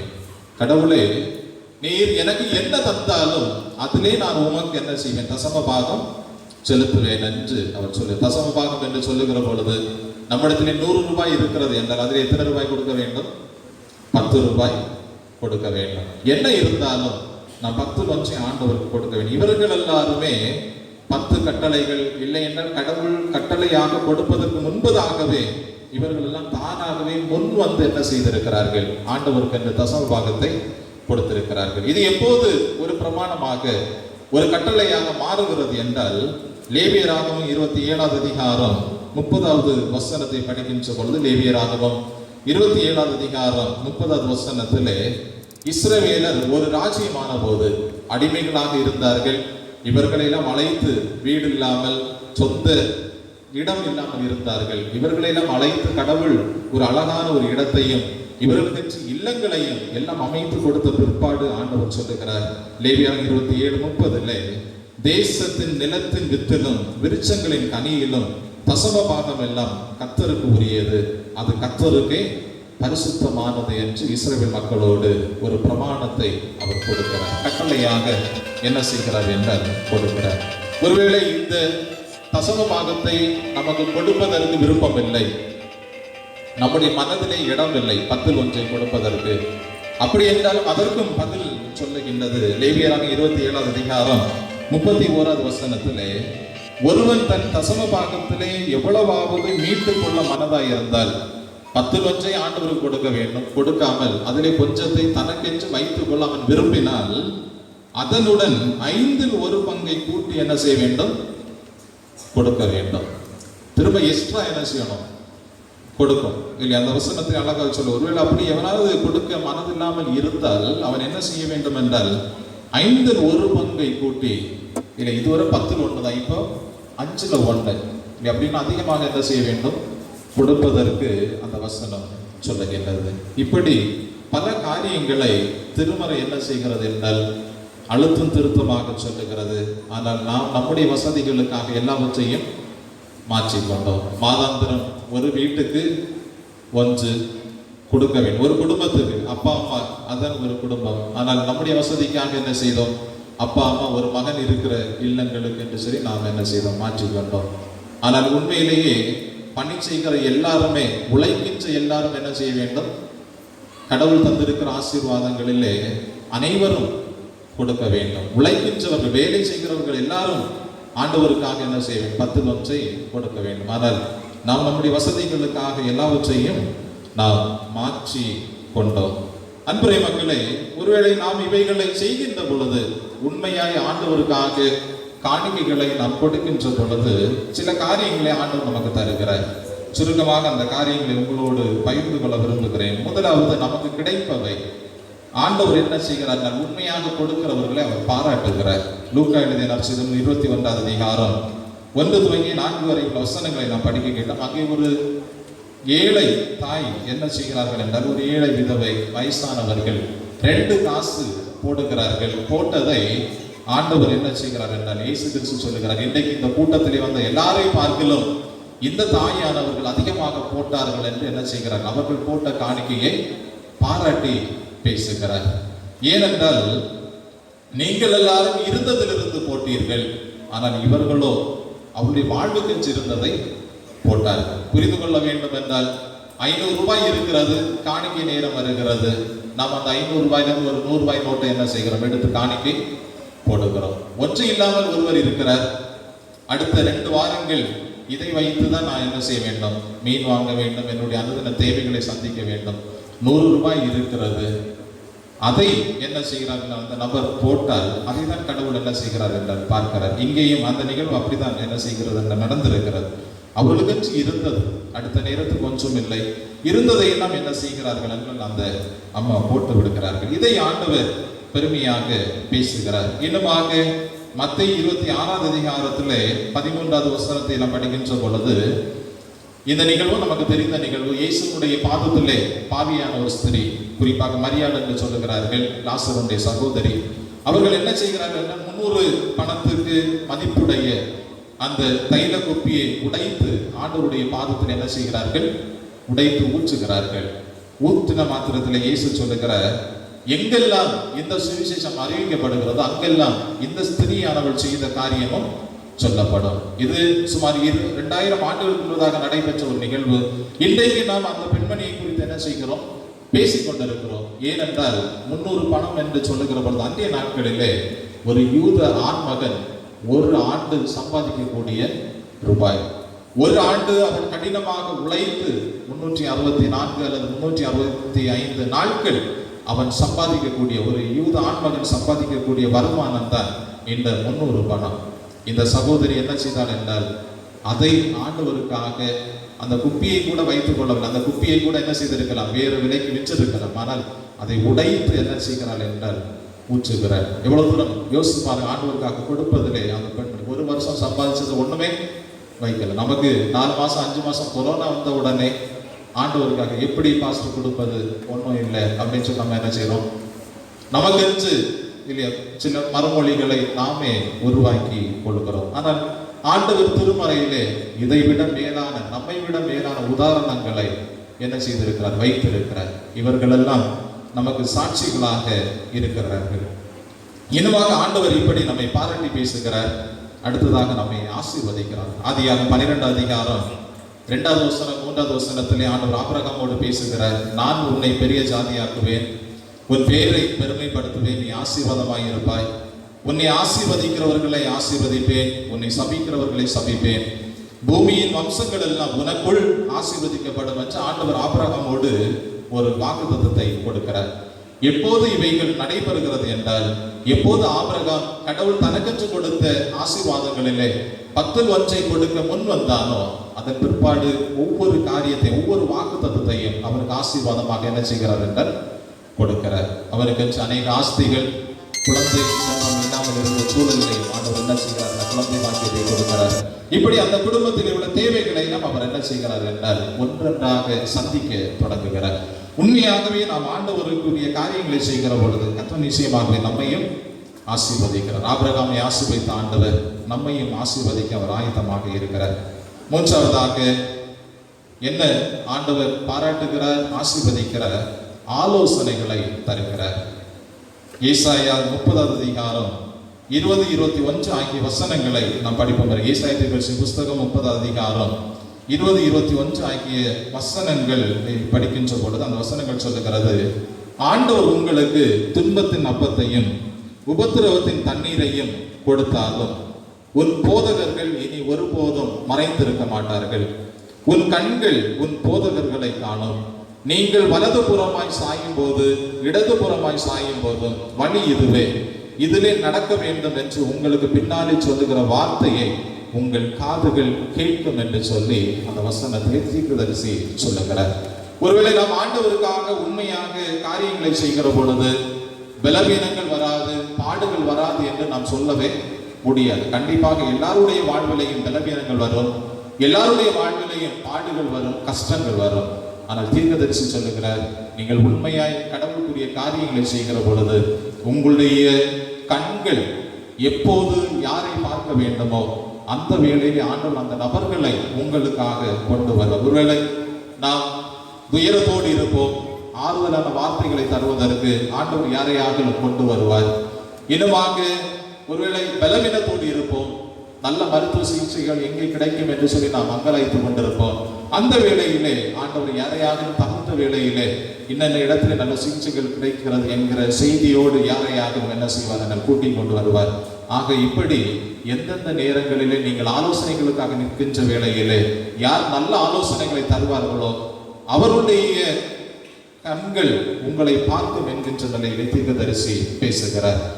நீங்கள் இப்படி உண்மையாக செய்கின்ற பொழுது இவர்களெல்லாம் மறைந்திருக்கவே மாட்டார்கள். தகுந்த நேரத்தில் நல்ல ஆலோசனைகள், தகுந்த நேரத்திலே ஜெபம், தகுந்த வேளையிலே வேண்டுமான வழிகாட்டுதல். தீர்க்கதரிசி சொல்லுகிற பொழுது இவைகளெல்லாம் உங்களுக்கு தருவதற்கு ஆண்டவர் இறை பணியாளர்களை கொண்டு வர, அவர்களெல்லாம் மறைந்திருக்கவே மாட்டார்கள் என்று. அன்புடைய மக்களே, சரியான வழிநடத்துதலை ஆண்டவர் என்ன செய்கிறார், இதன் வழியாக தருகிறார். ஆக உண்மையாக நம் ஆண்டவருக்காக கொடுக்கின்ற பொழுது ஆண்டவர் நம்மை பாராட்டுகிறார், ஆசீர்வதிக்கிறார். அந்தந்த நேரங்களிலே வேண்டுமான ஆலோசனைகளை தந்து வழிநடத்தி. இது மூன்றும் ஒரு மனிதனுடைய வாழ்க்கையில் இருக்கிற பொழுது நிச்சயமாகவே அவன் கடவுளால் ஆசீர்வதிக்கப்பட்டவன். கடவுளுடைய வழிகாட்டுதலை அவன் என்றைக்கும் பெற்றுக்கொள்ள முடியும் என்கிறதிலே எவ்விதமான சந்தேகம் இல்லை. ஒருவேளை இவைகளை நாம் செய்யாவிட்டால் நமக்கு என்ன கிடைக்கும் என்று சொல்லி நாம் திருமறையை படிக்கின்ற வேளையிலே இந்த காரியங்களை நாம் சரியாக செய்யாமல் இருந்தால், தானியேல் 5வது அதிகாரத்தை நாம் படிக்க வேண்டும். அங்கே ஒரு அரசன் இருக்கிறான், பெல்சாத்சார் என்கின்ற ஒரு அரசன். இவன் என்ன செய்கிறான் என்றால், தானியேல் 5வது அதிகாரம் 3வது வசனத்திலே ஆண்டவருடைய ஆலயத்தில் இருந்த பொருட்களை எல்லாம் தன்னுடைய வீட்டுக்கு கொண்டு வருகிறான். தானியேல் 5வது அதிகாரம் 3வது வசனம். எருசலேம் ஆலயத்தில் இருந்த பொருட்கள் எல்லாவற்றையும் இவன் என்ன செய்கிறான், எடுத்து தன்னுடைய வீட்டுக்கு கொண்டு வருகிறான். வீட்டிலே கொண்டு வந்து இவன் என்ன செய்கிறான் என்றால், அவனுடைய மனைவி, இன்னும் அவனுடைய பிள்ளைகள், அந்த வீட்டிலே யார் யார் இருந்தார்களோ மறுமனையாட்டிகள் எல்லாரும் அந்த பாத்திரத்தை பயன்படுத்தி உணவு அருந்தினால் பரவாயில்லை, இவர்கள் என்ன செய்கிறார்கள் என்றால் திராட்சரசம் குடிக்கிறார்கள். ஒருவரை குடித்து விட்டு இவர்கள் என்ன செய்கிறார்கள் என்றால், தானியேல் 5வது அதிகாரம் 4வது வசனத்தை படிக்கின்ற பொழுது, அவர்கள் திராட்சரசம் குடித்து பொன்னும் வெள்ளியும் வெண்கலமும் இரும்பும் மரமும் கல்லும் ஆகிய தேவர்களை புகழ்ந்தார்கள். குடித்தது மட்டுமல்ல, ஆண்டோடைய ஆலயத்திலிருந்து பொருட்களை எல்லாம் எடுத்து பயன்படுத்தி விட்டு வேறு கடவுள்களை என்ன செய்கிறார்கள், புகழுகிறார்கள். அநேக நேரம் அப்படிதான் நம்முடைய வாழ்க்கையும். நாம் சென்று கொண்டிருக்கிற ஒரு ஆலயத்திலே ஏதாவது கேட்டு விட்டால் உடனடியாக பேசுவோம், இதை விட அந்த ஆலயம் கொள்ளலாம், அங்க ஒண்ணுமே கேட்கறது, இங்க போன என்னைக்கு என்ன செய்யறாங்க, கேட்கிறாங்க. இந்த பெல்சாத்சாருடைய வீட்டிலே உள்ளவர்களை போலதான் நாமும் என்ன செய்கிறோம் என்றால், இதை விட அந்த சமயம் கொள்ளலாம், அந்த கடவுள் அவர்கள் ஒன்றும் கேட்பது இல்லை என்று சொல்லி நாமும் இவர்களை போல அவர்களை புகழ் பாட என்ன செய்கிறோம், துவங்குகிறோம். இது நம்முடைய வாழ்க்கையிலும் அனைவருடைய வாழ்க்கையில் நடக்கின்ற காரியம். இவர்கள் அப்படி செய்கிறார்கள், வேறு கடவுள்களை புகழ ஆரம்பிக்கிறார்கள். இப்படி செய்கின்ற மாத்திரத்திலே கடவுளுடைய விரல் என்ன செய்கிறது என்றால் சுவரிலே எழுதுகிறது. தானியேல் 5வது அதிகாரம் 5வது வசனத்திலே ஒரு கைவிரல் தோன்றி சுவரிலே எழுதுகிறது. என்ன எழுதுகிறது என்றால், தானியேல் 5வது அதிகாரம் 25வது வசனத்தை படிக்கின்ற பொழுது, மெனே மெனே தெகேல் பார்சின் என்கின்ற வார்த்தைகள் அதிலே எழுதப்படுகிறது. மெனே என்றால் கடவுள் உமது அரசின் நாட்களை எண்ணி வரையறுத்து அதை முடிவுக்கு கொண்டு வந்து விட்டார். உன்னுடைய அரசாட்சி முடிய போகிறது, கடவுள் அதை முடிவுக்கு கொண்டு வர போகிறார் என்று அர்த்தம். தெகேல் என்று சொல்லுகிற பொழுது, நீர் தராசில் நிறுத்தப்பட்டீர். உன்னை தூக்கி ஆண்டவர் நிறுத்தி பார்க்கிற பொழுது, எவ்வளவு நன்மை செய்திருக்கிறாய், எவ்வளவு தீமை செய்திருக்கிறாய் என்று உன்னை நிறுத்தி பார்க்கிற பொழுது உன்னுடைய எடை மிகவும் குறைவாக இருக்கு. நீ செய்த தீமைகள் அதிகமாக இருந்து நன்மைகள் குறைவாக இருக்கிறது. பார்சின் என்று சொல்லுகிற பொழுது, உமது அரசு பிரிக்கப்பட்டு வேறு நபருக்கு கொடுக்கப்படும், உன்னுடைய அரசாட்சி பிரிக்கப்பட்டு வேறு மக்களுக்கு கொடுக்கப்படும் என்கிற செய்தி இந்த பெல்சாத்சார் என்கின்ற மன்னனுக்கு சொல்லப்படுகிறது. எதனால் என்றால், ஆலயத்திலே உள்ள பொருட்களை அவன் தவறாக பயன்படுத்தினதுனாலேயும் அந்த சூழலிலே அவன் குடித்து வரித்து வேறு கடவுள்களை புகழ்ந்தபடியினாலேயும் அவனுக்கு இந்த தண்டனை. 5வது அதிகாரம் 30வது வசனத்தை படிக்கிற பொழுது, அன்று ராத்திரியிலே அந்த மன்னன் கொலை செய்யப்படுகிறார். பெல்சாத்சார் என்கின்ற மன்னன் கொலை செய்யப்படுகிறார். அந்த சுவரிலே என்னென்ன வார்த்தைகள் எழுதப்பட்டதோ அது என்ன செய்கிறது என்றால் நடந்தது.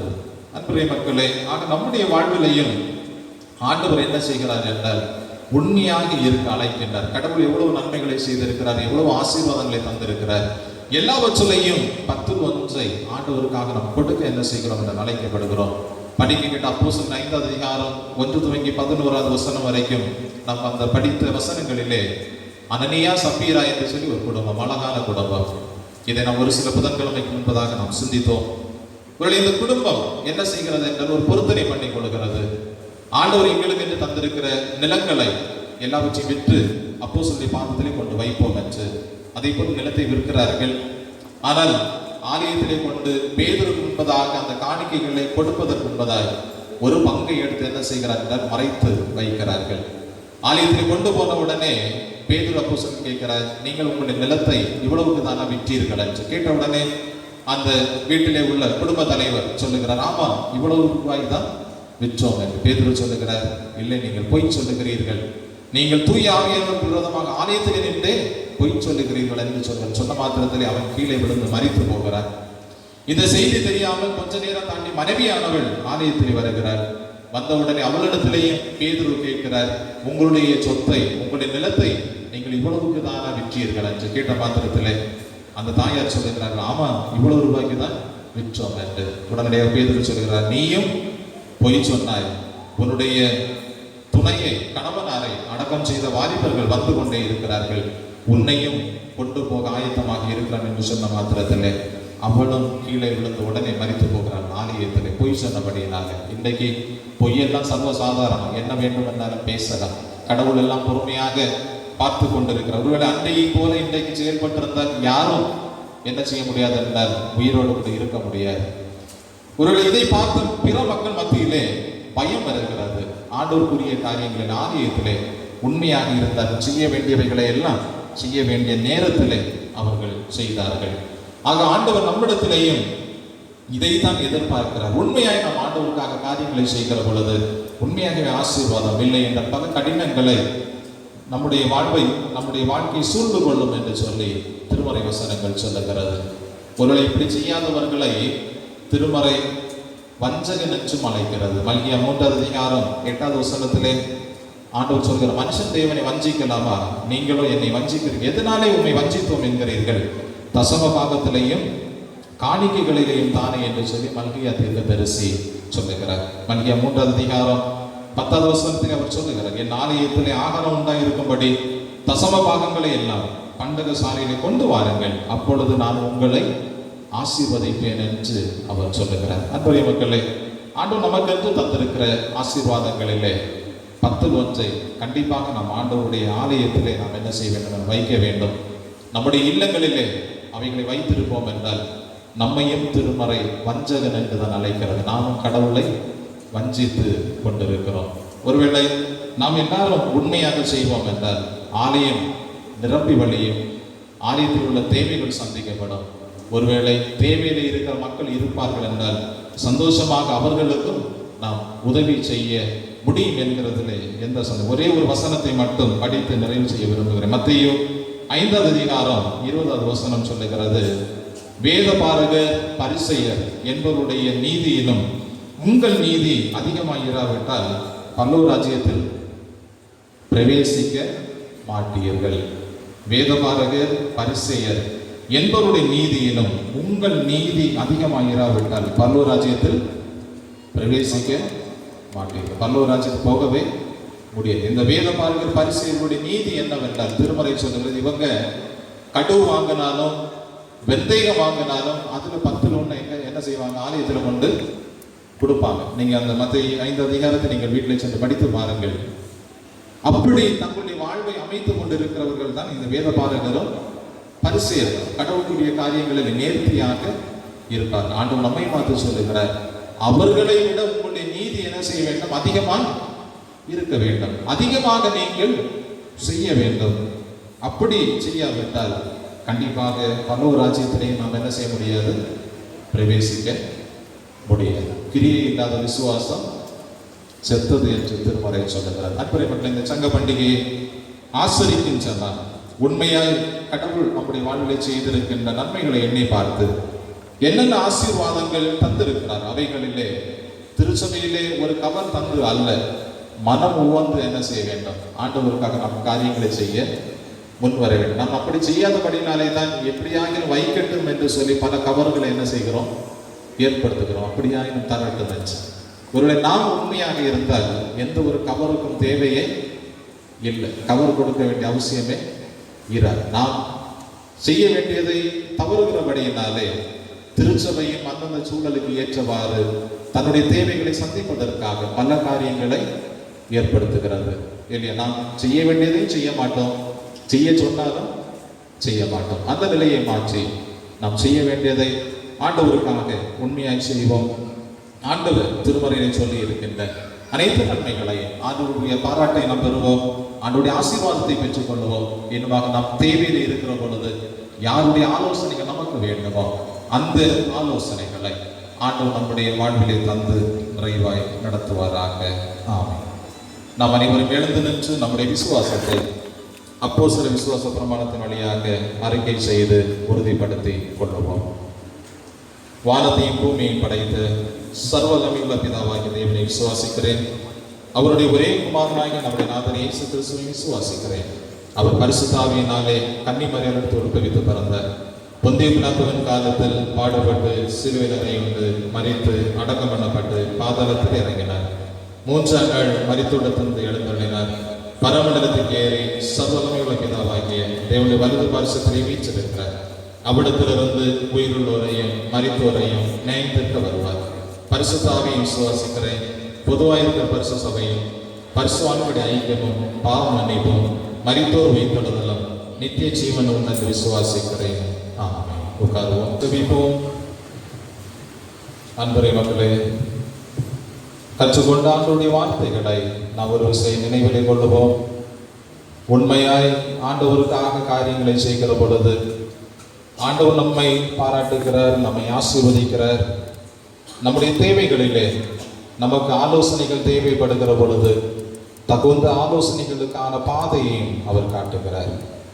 அந்த நிலையிலே நம்முடைய வாழ்வை அர்ப்பணித்து, ஆண்டவரை உண்மையாய் உங்களுடைய பணிவிடைகளிலே என்னை இணைத்துக் கொள்ள எங்களுக்கும் எங்களுடைய குடும்பத்துக்கும் ஆண்டவர் அப்படிப்பட்ட ஒரு இருதயத்தை தாரும் என்று சொல்லி ஆண்டவருடைய சமூகத்திலே நம்மை அர்ப்பணிப்போமா. எங்கள் அன்பு நல்ல ஆண்டவரே, இந்த நல்ல காலை பொழுதிற்காக மறுபடியும் நாங்கள் போற்றுகிறோம், நாங்கள் ஸ்தோத்தரிக்கின்றோம். இந்த நாளிலேயும் சிந்தித்த காரியங்களை ஆண்டவர் எங்களுக்கு ஆசீர்வதித்தாரோ சுவாமி. உம்முடைய சத்தியங்களின்படி எங்களுடைய வாழ்வை அமைத்துக் கொள்ள ஆண்டவர் உதவி செய்வீராக. ஆண்டவரே, இந்த நாளிலேயும் படைத்திருக்கின்ற காணிக்கைகளை ஆண்டவர் அங்கீகரி. விசேஷமாக சங்க காணிக்கையாக நாங்கள் படைத்திருக்கிறோம், பயிர் காணிக்கைகளை படைத்திருக்கிறோம். இனிமாய் நன்றி காணிக்கைகள், பிறந்த நாள் காணிக்கைகள், பொருத்தனை காணிக்கைகள் எல்லாவற்றையும் ஆண்டவர் அங்கீகரித்து ஆசீர்வதிக்க வேண்டும் என்று சொல்லி நாங்கள் ஜெபிக்கிறோம் ராஜா. விசேஷமாக கழிந்த வாரங்களில் பொருத்தனை காணிகளை படைத்த ஜெபசிங், இனமாக திருமதி ஷாலினி ரோஸ், சுபின் மோன் ஆகியோருக்காக ஜெபிக்கிறோம். நம்முடைய பிள்ளைகளுடைய வாழ்விலையும் என்னென்ன எதிர்பார்ப்புகளுடைய இவைகளை படைத்திருக்கிறார்கள், இவைகளுக்கு மேல நன்மைகளை ஆண்டவர் கொடுப்பீராக. ஆண்டவரை இன்னமாக பொருத்தனை காணிக்கையாக தந்த ஆண்டவரே திரு கிறிஸ்துதாஸ், திருமதி சுனந்தா அவருடைய குடும்பத்துக்காக ஜெபிக்கிறோம். அந்த குடும்பத்தையும் அந்த குடும்பத்தில் உள்ள தேவைகளையும் ஆண்டவர் சந்திப்பீராக ராஜா. இந்த காணிக்கைகளையும் ஆண்டவர் ஆசீர்வதிக்க வேண்டும் என்று சொல்லி நாங்கள் ஜெபிக்கிறோம். நிலம் வாங்குவதற்காக காணிக்கைகளை தந்த அன்பு தாய் புஷ்பம் அவர்களுக்காக ஜெபிக்கிறோம். ஆண்டவர் அன்பு தாயின் தேவைகளை ஆண்டவர் சந்திப்பீராக. கால்களில் இருக்கிற பலவீனங்களையும் ஆண்டவர் மாற்றி போட வேண்டும் என்று சொல்லி நாங்கள் ஜெபிக்கிறோம் ராஜா. ஆண்டவரே, இனமாக இந்த நாளிலே காணிக்கைகளை படைத்து திரு அமர்தராஜ் அவருடைய குடும்பத்துக்காக நாங்கள் ஜெபிக்கிறோம். அந்த குடும்பத்தையும் ஆண்டவர் ஆசீர்வதிப்பீராக. எந்த நிலையிலிருந்து இவைகளை ஆண்டவர் உங்களுடைய தேவைகளுக்காக ஆலயத்திலே படைத்திருக்கிறார்கள் என்று ஆண்டவர் காண்கிறீர். இவைகளுக்கு மேலான நன்மைகளை அந்த குடும்பத்திலேயும் ஆண்டவர் கொடுக்க வேண்டும் என்று சொல்லி நாங்கள் ஜெபிக்கிறோம் ராஜா. ஆண்டவரை இனமாக பொருள் காணிக்கையாக படைத்திருக்கிற எல்லா காணிக்கைகளையும் ஆண்டவர் அங்கீகரித்து ஆசீர்வதிப்பீராக. இவைகளுக்கு மேலான நன்மைகளை ஒவ்வொருவரும் தங்களுடைய வாழ்விலை கண்டுகொள்ள ஆண்டவர் கிருபை தாரும். இனமாக திருமறை பள்ளி பிள்ளைகளுக்கு ஆண்டவரை தேநீர் மற்றும் ஆண்டவர் தின்பண்டங்களை கொடுக்கிற அந்த 2 குடும்பங்களுக்காக நாங்கள் ஜெபிக்கிறோம். திரு ஜான்சனுடைய குடும்பம், இனமாக திரு சாஜியோடைய குடும்பத்துக்காக ஜெபிக்கிறோம். தம்முடைய பிள்ளைகளை ஆண்டவர் ஆசீர்வதிப்பீராக ராஜா. இவைகளுக்கு மேல நன்மைகளை அவர்களும் தங்களுடைய வாழ்விலை கண்டுகொள்ள கர்த்தர் உதவி செய்வீராக. இந்த நாளிலேயும் தொழுகையிலே பங்கு பெற்ற அனைவரையும் ஆண்டவர் ஆசீர்வதியும். ஆண்டவரே, நாங்கள் சந்திக்க இருக்கிற இந்த புதிய வாரம் எங்களுக்கு ஆசீர்வாதமாக அமைய வேண்டும் என்று சொல்லி நாங்கள் ஜெபிக்கிறோம். புதிய வாரத்தில் நாங்கள் செல்லுகின்ற பிரயாணங்கள், செய்கின்ற காரியங்கள் எல்லாவற்றையும் ஆண்டவருடைய கிருபையும் ஆண்டவருடைய வழிகாட்டுதலும் எங்கள் அனைவரோடும் நிறைவாக தங்கி இருக்க வேண்டும் என்று இயேசு கிறிஸ்துவின் திருப்பெயரிலே தாழ்மையாக வேண்டி நிற்கிறோம் பிதாவே, ஆமென்.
நம்முடைய கர்த்தரும் மீட்பருமாகிய இயேசு கிறிஸ்துவின் கிருபையும் பிதாவாகிய கடவுளின் அன்பும் தூயாவியனுடைய அன்பும் ஐக்கியமும் சிநேகமும் நம் அனைவரோடும் என்றும் என்றுமான சதா காலம் நிறைவாய் தங்கி இருப்பதாக.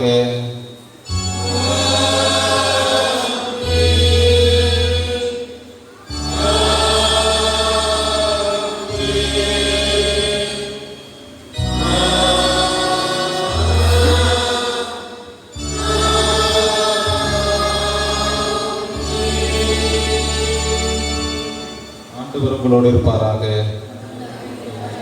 மனநிறைவோடு சென்று வாருங்கள்.